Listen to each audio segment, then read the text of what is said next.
Hello and welcome back to Rage Gaming and of course, Diablo 4. Today we're talking about the Necromancer, because the #1 requested topic for Necromancer builds is minion builds. Go figure, people who play Necromancer want to be a Necromancer. But let's be honest, the strongest way to play was the sacrifice Necromancers. The Bone Spear, so impactful, so powerful. The crit and crit damage, so insane. Everything else just fell by the wayside by comparison, which is very disappointing. So with the reveal of the new patch today, well, Necromancer has seen a lot of buffs for different stuff, including many minion-related things. Is it good? Well, I'm happy to say that yes, it's feeling very good now. Not everything is as it should be, but it's certainly a lot better. This footage is me using a minion build in Nightmare mode in a Nightmare dungeon at tier 4. While not exactly the highest tier version of a Nightmare mode dungeon, this is me whipping the build together and seeing how effective it is. As it turns out, it's feeling very smooth, and compared to say the Bone Spear build, this feels a lot more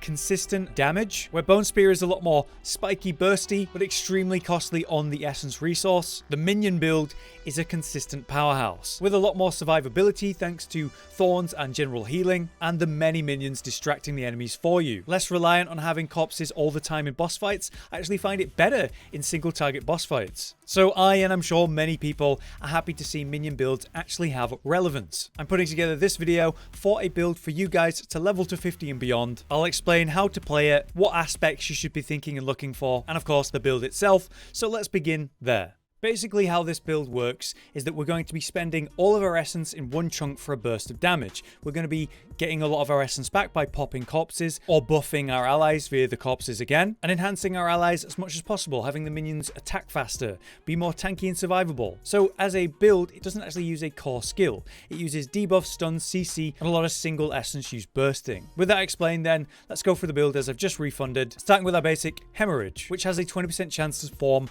blood orbs. You pick these up, they heal you. Through this build, they'll also heal your minions, which is wonderful. We'll enhance that. We'll go for Initiate's Haemorrhage for the Fortify effect that it provides. As I said, we're not using core skills, we're using something different down the line, so we're going to need 3 more points. This is perfect to get 3 levels of Hewed Flesh. This will increase the odds at which we spawn corpses when dealing damage to anything. That's doubled against bosses. So every time you deal damage to a boss, it's a 24% chance to spawn a corpse, to buff your allies, get more minions, or even burst it. This brings us to our next tree where things get complicated because we want so much here. Firstly, Corpse Explosion, very important. This allows us to pop corpses, deal damage. Enhancing that increases the range that explosion actually goes off. Then we pick up the all-important Blighted Corpse Explosion. This turns the explosion into a damage over time sort of goop effect on the spot. What's great is you can absolutely spam this to create a miasma of pooling shadow, dealing ridiculous damage to anything that stands in it, like burning their health. On the other end of this, we also want Skeletal Warrior Mastery because it's going to improve the damage and health of our warriors by 15% per point. That's insane. We would like all of that right now, but we have to spend wisely. So we're going to get 2 points, which brings us to the next level. Here, again, we're going to pick up an ability and a passive. So Decrepify. Curse the target area, sort of a circle on point, and it'll slow them by 40% and make them deal less damage, which is really nice. It's a 10-second debuff, and we can make it better by enhancing it to make it even stun them at a 10% odd rate for 2 seconds. So potential mega CC. We will go for Abhorrent on the version of that, because enemies hit by this Decrepify have a 15% chance to reduce your active cooldowns by 1 whole second, which is major when you hit a big group, deal lots of AoE damage, and suddenly you have all your abilities back instantly. Here we can also pick up this passive to give ourselves 20% extra damage and life for the mages instead this time. Again, only 2 levels to bring us to the next tier, but we will come back to that very soon. At our next stage, we have the all-important Bone Spirit. This is what we're doing. We're spending all our essence to Bone Spirit, and the more essence we use at the time, the more damage it does. It's a massive bomb of a Bone Spirit, absolutely fantastic, and we can make it very strong. We'll enhance it to make it so crits will reduce its cooldown by 6 seconds, and then pick up Ghastly Bone Spirit to give it a better chance to actually crit. And this is where we have a bit of a choice, because we want to enhance the power of Corpse Explosion, we want to enhance the power of Bone Spirit. These are key damaging options that we have, but then we have the leftover passives to make our skeletons actually stronger, which is also really important. I think as this is a summoned minion build, we want to make them stronger. So I'm going to finish off Skeletal Mage Mastery, and I'm going to finish off Warrior Mastery as well. At that point, I'm going to dump some points into Bone Spirit to get us to the final tier here, the ultimate tier, where it's really important that we pretty much immediately pick up all these passives. There's 4 right here that are insane, and then Golem Mastery, which is obviously vital, increasing the damage and life of your Golem by 25% a point. That is absolutely insane. We've increased it by 75% for 3 points there. That's unignorable. That's so good. Then we have the other ones. All of these are great. If we've been healthy for 4 seconds, minions gain attack speed. Wonderful. But that lets us actually get to Hellbent Commander, meaning our minions deal 10% increased damage per level when we're near them. So 30% extra damage when you stand near your minions. Amazing. Still, we're 3 levels away from the final passive. This is where we're going to pick up at least 1 level of Death's Defense. This means minions can't actually lose more than 70% of the maximum life in 1 single hit, so if a boss smashes them, they just won't die. Meanwhile, Bonded in Essence means that Skeletal Priests, the ones that we use when we try to summon when we've already got all of our summons out, will heal them for extra health. This will help keep them alive. With those effects at least going down here, I'm going to go ahead and try to finish off Bone Spirit, bringing it up another level, and that brings us to our key passive, which we're going to pick up, of course, Callan's Edict. When we don't take damage for 3 seconds, minions get 15% attack speed, or when we have 7, which we always should, that's doubled to 30% attack speed, making them a powerhouse, especially the Golem. At this point, we have 24 points left and a load of things we want still. Let's finish off Bone Spirit to get it 5 out of 5 for our key burst. Let's come back up and empower our Corpse Explosion to actually deal as much damage as possible now. Some help with Essence would be wonderful, so we're going to pick up Grim Harvest, and we're actually going to pick up 3 out of 3 rather than continue on to the next tier, because we need Essence, and this is going to be a great way to get it back. Now we'll finish off these very powerful ultimate passives, just dumping the points into all 3 of them to 3 out of 3 to make those effects much more powerful. And then we can finally get Fueled by Death, so every time we pop a corpse at 3 out of 3, that's 9% increased damage for 6 seconds. It's fantastic. Finally, we can also enhance the survivability of our minions. So by getting Gruesome Mending, we get some extra healing from all resources when hurt, but most importantly, we want Transfusion. Blood Orbs also heal your minions for 15% of the amount. So every time you pick up a Blood Orb, you're also healing all of your minions. At 3 out of 3, that's 45% of the amount, and through this build and the aspects,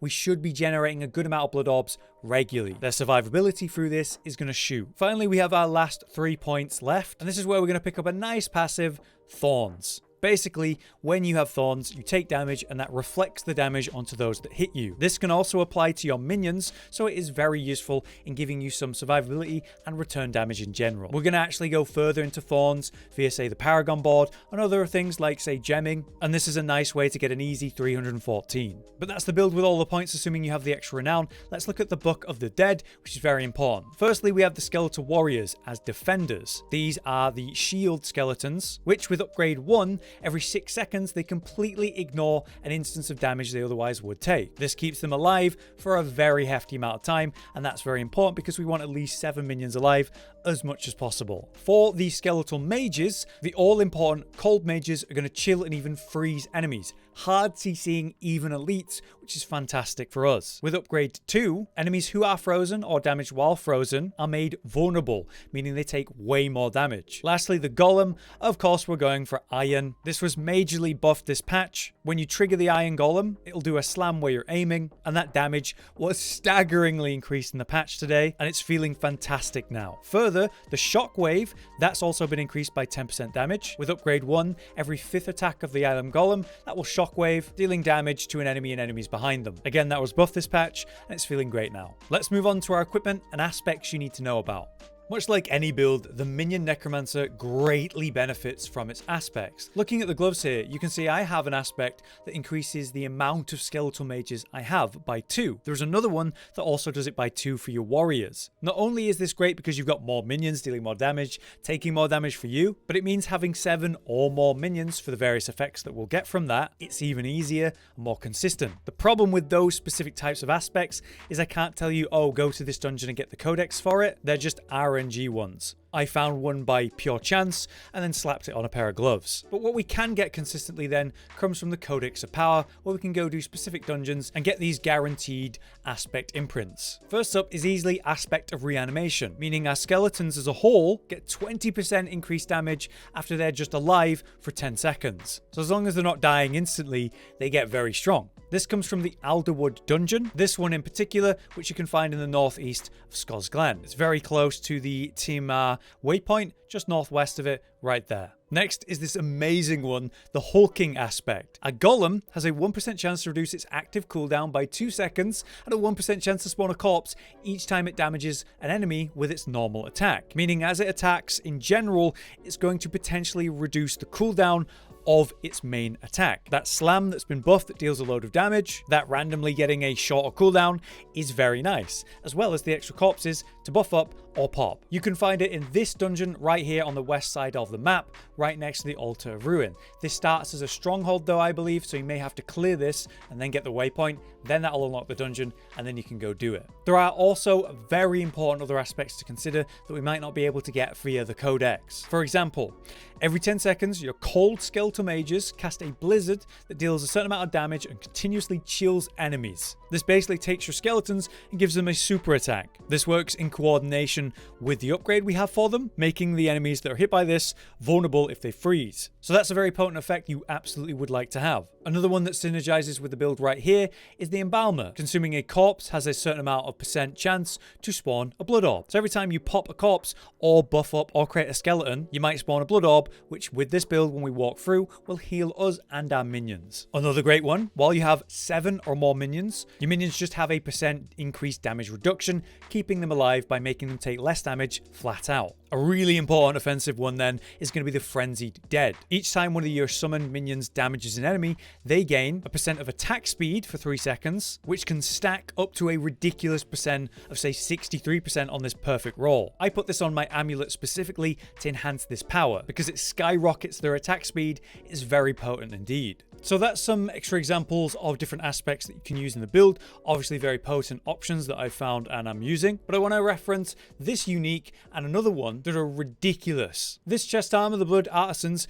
this has a amazing effect with Bone Spirit, spawning a free one after you pick between 5 and 10 blood orbs up, also dealing bonus damage based on your current life %. With Bone Spirit being a massive burst that costs all of our essence and you can get one for free, doubling up in some cases, that's insane. Then we have this ring here with 7 or more minions active. We have this lucky hit up to a 10% chance to empower all minions, causing their next attack from each to explode. So that's also pretty insane. Unique items are something we'll find in Nightmare mode and then further in tier 4. It's very unlikely you'll just find these, but you know that there's something out there that you can hopefully find one day. I'd also highlight what I'm gemming with. I'm using emeralds, which give us the defensive thorns buff when put in armor. This means, again, when enemies attack us, we reflect that damage onto them. And there are skills on equipment that makes it so your minions also get the thorn effect. With the build explained, let's talk about how this plays out and what you should be expecting to do. Your number one goal, of course, at the start of any scenario is to have all of your minions alive and healthy. As you can see at the bottom right next to our essence, you can actually see the amount of minions I have, meaning you can glance down here and see green numbers and go, hey, they're all alive, we're fine. You're good to go. You have the max number of minions. To heal them and increase their power, you can try to summon another even though you're at max. It will spawn a priest. This, as you can see with this green bar, will increase their damage and also heal them. It's a 20% damage increase, so you want to maintain that green bar on your peripheral pretty much the whole time. Try not to over spam it. Obviously you want to use this to heal them, keep them alive, but you want to keep them buffed generally. Otherwise we deal damage and restore essence by popping them, creating that miasma of a safety field for us to stand in and in general AoE enemies. But what's the order of priority when we're good to go?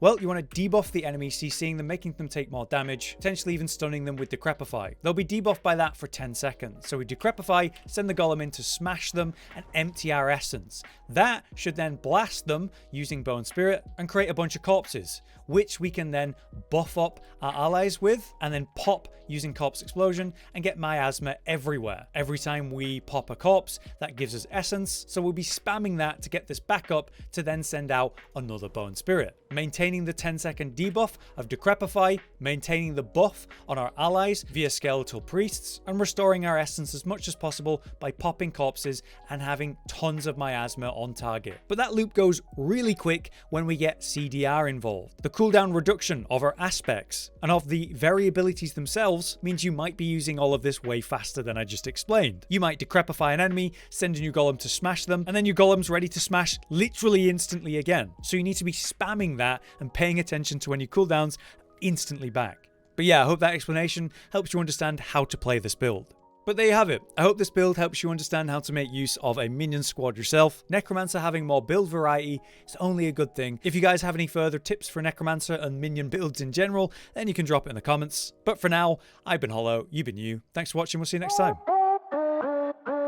Josh, Cotton, and Hollow with the videos, dropping the humor like a hammer on your tippy toes, bringing entertainment on a daily arrangement to take our insanity and turn it into entertainment. Yes, I said entertainment twice, to reiterate that it is nice to look into your faces on a mostly daily basis when you let us in your homes to make the whole world a stage. Goodbye.